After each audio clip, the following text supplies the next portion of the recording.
پہلے ہی ایپیسوڈ کے آغاز میں آپ دیکھیں گے کہ جنگی میدان کا منظر سامنے آتا ہے۔ ایک طرف سے صلیبی اپنا لشکر لے کر کھڑے ہوتے ہیں تو دوسری طرف سے محمد الپ ارسلان اپنی فوج لے کر کھڑے ہوتے ہیں۔ پھر الپ ارسلان اپنے ہاتھ پر بیٹھے عقاب کو اڑاتے ہیں اور پھر خود اکیلے چل کر میدان کے بیچوں بیچ آ جاتے ہیں۔ پھر الپ ارسلان کہتے ہیں، میں ترکوں کے اوغوز خاندان سے، کنک قبیلے سے، تمام مظلوموں کے محافظ سلطان طغرل صاحب کا بھتیجا اور خراسان کے حکمران ناقابل شکست شاگرد صاحب کا بیٹا محمد الپ ارسلان ہوں۔ میں میدان جنگ میں اپنے سامنے قابل ایسے مقابل چاہتا ہوں جو مجھ سے آمنے سامنے لڑنے کی ہمت رکھتے ہیں۔ پھر اس کے بعد 1 مہینے پہلے کا منظر سامنے آتا ہے جہاں پر سلجوقی محل کے اندر تمام لوگ اپنے سلطان کا انتظار کر رہے ہوتے ہیں۔ ایک ڈول سی آواز لگاتے ہیں، سلطان معظم امیر الجلیل شاہوں کے شاہ سلطان طغرل صاحب آ رہے ہیں۔ پھر محل کے دروازے کھلتے ہیں اور پھر طغرل صاحب اپنے گھوڑے پر سوار ہو کر اندر آتے ہیں۔ سلطان طغرل صاحب اپنے گھوڑے سے اتر کر اپنی بیوی کے سامنے آتے ہیں۔ ان کی بیوی ان کو خوش آمدید کہتی ہے۔ سلطان طغرل کہتے ہیں، امید کرتا ہوں کہ آپ سب خیریت سے ہوں گے۔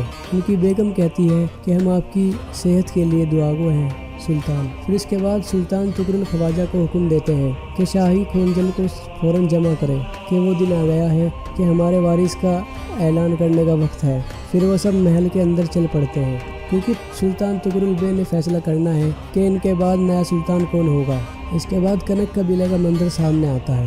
الپ ارسلان اپنے بھائیوں اور اپنے ساتھیوں کے ساتھ ایک رسمی کھیل کھیلنے کے لیے تیار ہوتے ہیں۔ اس درمیان ان کے کھیل میں بھیڑ کھینچنے کا مقابلہ ہوتا ہے۔ اسی جگہ چاغری بے بھی اپنے ساتھیوں کے ساتھ بیٹھے ہوتے ہیں۔ چاغری بے الپ ارسلان کے بابا ہوتے ہیں۔ پھر ان کے درمیان مقابلہ شروع ہو جاتا ہے۔ چاغری بے کے ساتھ حسن بھی بیٹھے ہوتے ہیں۔ حسن وہ شخص ہوتے ہیں کہ جب الپ ارسلان سلطان بنتے ہیں تو پھر وہ سلطان کے وزیر اعظم بن جاتے ہیں۔ چاغری بے حسن سے پوچھتے ہیں، کیا خیال ہے، آپ کے خیال میں کون جیتے گا، سلیمان یا الپ ارسلان؟ حسن صاحب کہتے ہیں کہ یہ دونوں آپ کا خون ہے، لیکن کچھ ایسی چیزیں ہیں جو دماغ دیکھ اور محسوس کر سکتا ہے۔ چاغری بے پوچھتے ہیں کہ آپ کا دماغ کیا محسوس کرتا ہے حسن؟ ہمیں بتائیے کہ تاکہ ہمیں بھی معلوم ہو کہ آپ کیا دیکھتے ہیں۔ حسن کہتے ہیں کہ سلیمان واقعی بہادر اور طاقتور ہے، لیکن الپ ارسلان مختلف ہے حضور۔ وہ ایسا ہے جیسے کہ آپ یا پھر سلطان طغرل صاحب بچپن میں تھے۔ وہ عقل سے اور آپ کی طرح دکھتا ہے۔ چاغری صاحب کہتے ہیں کہ آپ نے اچھی بات کی۔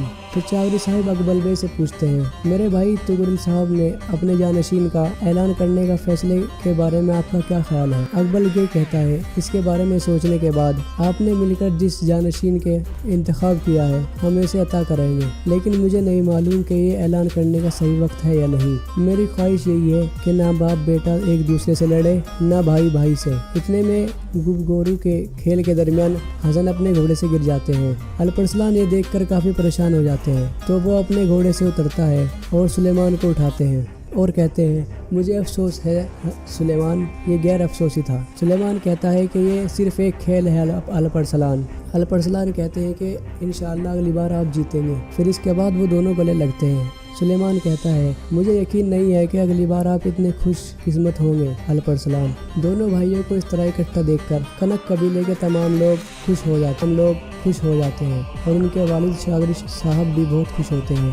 پھر چاغری صاحب اٹھ کر اپنے بیٹوں سے کہتے ہیں، لوہے سے لیس، شیر دل اور ہوا سے بھی شکست نہ کھانے والا میرے بیٹے، آپ دونوں میرے لیے فخر کا باعث ہیں۔ میرا عظیم اللہ آپ کو وہ سب عطا فرمائے جو آپ چاہتے ہیں۔ الپ ارسلان کہتے ہیں، ہمارا رب آپ کو ہمیشہ سلامت رکھے حضور۔ اس کے بعد دوبارہ سلجوقی محل کا منظر سامنے آتا ہے۔ سلطان طغرل اپنے تخت پر پہنچ چکے تھے اور کہتا ہے، میرے وزیر، میرے امیر اور میرے سرداروں، جیسا کہ آپ جانتے ہیں کہ ہر انسان فانی ہے، ایک چیز جو ہمیشہ قائم رہے گی وہ ہے ہماری ریاست۔ وقت آنے پر ہم بھی بڑھ تعالیٰ کی طرف لوٹ جائیں گے، اسی لیے میں سلجوق سلطنت کا سلطان میکائل کا بیٹا سلطان محمد طغرل، میں نے ریاست میں پھیلنے والے کسی بھی فتنے سے بچنے کے لیے اپنے جانشین کے اعلان کرنے کا فیصلہ کیا ہے۔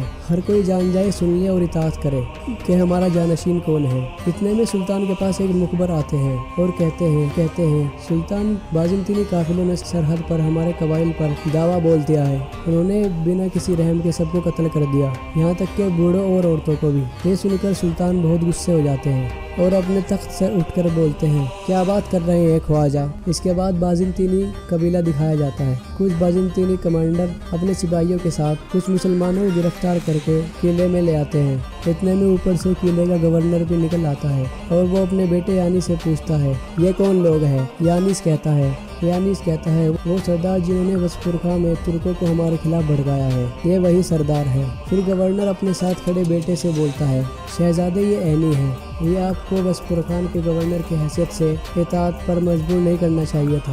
शहजादा कहता है, जैसा कि आप जानते हैं मुझे वसपुरखान आए हुए ज़्यादा अरसा नहीं हुआ मोहतरम। इससे पहले कि मैं अपनी जंगी मुहिम मुकम्मल कर सकूं, आपके बेटे ने इस गिरद के हर तुर्कमान को मार डाला। असल में वजह यह है, मैं वसपुरखान से ऐनी आपसे मिलने आया हूँ। अब वसपुरखान सिंध तमाम इलाकों के गवर्नर है। वसपुरखान कमांडर कहता है, वसपुरखान जवारिया की तरह नहीं है। आप अपने चचा लेब्रिस के तरीकों का इस्तेमाल करते हुए इन परों वाले सांपों से नहीं लड़ सकते। इधर नीचे वो तुर्कमान सरदार गुस्सा होकर कहता है, मुझे जाने दो, अगर तुम मेरा सर काटना चाहते हो तो मैं हाजिर हूँ। हम तुर्क हैं और हम काफिरों के सामने नहीं झुकेंगे। शहजादा गोरन गवर्नर से कहता है, मैंने देखा कि मुझे आपसे बहुत कुछ सीखने को बाकी है, जैसा कि मैंने अपने चचा लेब्रिस से सीखा। गवर्नर कहता है, यानीस तुम इन्हें यहाँ क्यों लाए हो। यानीस कहता है कि मैं चाहता था कि आप आखिरी फैसला कर दें। गवर्नर कहता है, क्या तुम पहले ही नहीं जानते कि क्या करना है यानीस। फिर उसके बाद गवर्नर अंदर चले जाते हैं। फिर उसके बाद उन तुर्कमान सरदारों का कत्ल कर दिया जाता है। इधर महल के अंदर सुल्तान तुगरुल गुस्सा होकर कहते हैं, अगर बाज़िंदीन ने उन्हें तुर्कों को तकलीफ पहुंचाई, अगर जालिमों के पागल कुत्ते एक एक करके बेगुनाहों पर हमला करें तो उन्हें इस दर्द की कीमत अदा करनी होगी, क्योंकि जिसके वो सबब बने हैं। ख्वाजा पूछते हैं, आपका क्या हुक्म है मेरे सुल्तान। सुल्तान तुगरुल कहते हैं, फौरन तैयारी शुरू करें। हमारी तलवारें कितनी तेज है, हमारा गुस्सा कितना गजबनाक है और हमारा इम्तिहान कितना दर्दनाक है, ये उन्हें बताने का वक्त आ गया है। तुर्कों पर बाज़िंतीनों की तकलीफ खत्म करने के लिए हम पर अनातोलिया जाएंगे। एक वजीर कहता है, मेरे सुल्तान हम इन लोगों को क्या कहें जो ये जानना चाहते हैं कि आपका वारिस कौन है। सुल्तान कहते हैं कि ये इसका वक्त नहीं है, मैं अनातोलिया मुहिम के बाद इसका ऐलान करूंगा।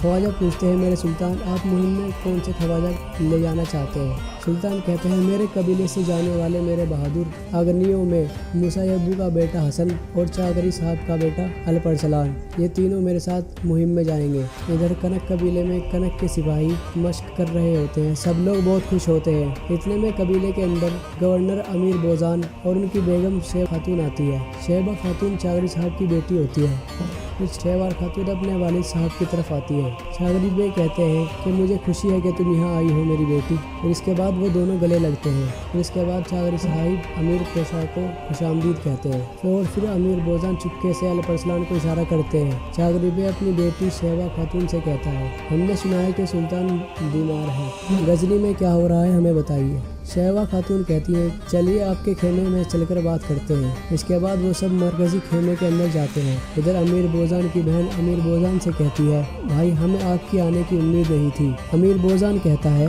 शहबाज सुल्तान अपने कबीले में नौरोज़ के लिए आना चाहती थी और हम इसकी हिफाजत के लिए इसके साथ आ गए। बहन कहती है, आपने अच्छा किया, हमें आपको हाल ही में बहुत याद कर रही थी। अमीर बोजान पूछते हैं, सुलेमान कहाँ है, मैंने उसे नहीं देखा। बहन कहती है, उसने एक बोरू का खेल खेला है, वो अपने हाथ पैर धो रहा होगा। अमीर बोजान कहता है कि हमने सुना है कि तुगरुल साहब तख्त के वारिस होंगे, क्या ये सच है। इतने में पीछे सुलेमान आते हैं और कहते हैं, ये सच है बोजान। फिर इसके बाद सुलेमान और अमीर बोजान दोनों गले लगते हैं। सुलेमान पूछते हैं, मुझे बताइए कि आपने और क्या सुना है। अमीर बोजान कहता है, मलिक सुलेमान की महारत, जिससे यह हकीकत जाहिर होती है कि तख्त का सबसे मजबूत दावेदार क्या वो शख्स जो अपने भाई को बगबोरू में भी शिकस्त ना दे सके। बोजान कहते हैं, अकल वो हथियार है जो किसी को भी दुनिया का सुल्तान बना सकती है। सुलेमान, तुम जानते हो मुझे अलपरसलान पसंद है, इसकी कलाई मजबूत और दिल साफ है, लेकिन वो गुस्से का तेज है, वो इसकी नातजुर्बेकारी की वजह से है। सुल्तान होने के लिए तहम्मुल की ज़रूरत होती है सुलेमान, जब तुम सुल्तान बनोगे वो सरहदी कबाइल में तुम्हारा मुहाफिज होगा, बिल्कुल इसी तरह जिस तरह तुगरुल साहब की ताकत चागरी साहब है, और फिर गुगबोरू में इसकी महारत तुम्हारे लिए हर चीज़ से ज़्यादा मुफीद होगी। इसके बाद ऐनी किले का मंजर सामने आता है। शहजादा गोरन गवर्नर से कहता है, यहाँ तक कि हमारे शहंशाह ने भी हमारी सरहदों के करीब तुर्कमानों के आबाद होने के बारे में सुना है। गवर्नर कहता है, ये हमारी ज़मीनों पर हमला करने वाले चंद इरशाद हैं और यानीस اس نے वैसा ही किया जैसा हमको इनके साथ करना चाहिए। शहजादी वो डोकिया कहती है, मेरे ख्याल में शहंशाह उसे एक बड़े मसले के तौर पर देखते हैं चचा। मैंने सुना है कि वो तुर्कमानों के मसले को ख़त्म करने के लिए अपने 2 इंतहाई काबिल एतमाद आदमियों को ऐनी भेज रहे हैं। गवर्नर कहता है उन्हें भेजने दो, वो अपनी आंखों से देख लेंगे कि परेशान होने की कोई बात नहीं है, ताकि हमारे अजीम शहंशाह को राहत मिल सके। यानिस पूछते हैं और यहाँ कौन आ रहा है बाबा? गवर्नर कहता है हमारे शहंशाह का पसंदीदा जनरल कुस्तुनतनी दोकान्स, इसके पास नौजवान सिपाही भी है जो उसके साथ इलाके को अच्छी तरह जानते हैं। वो डोकिया कहती है कि मैं काफ़ी मरतबा कुस्तुनतनिया में जनरल दोकान्स के पास गई हूँ। शहजादा कहता है कि आपको लगता है कि दोकान्स को मालूम हो कि तुर्कमान अब भी हमारी मशरक़ी सरहदों के करीब आबाद है गवर्नर।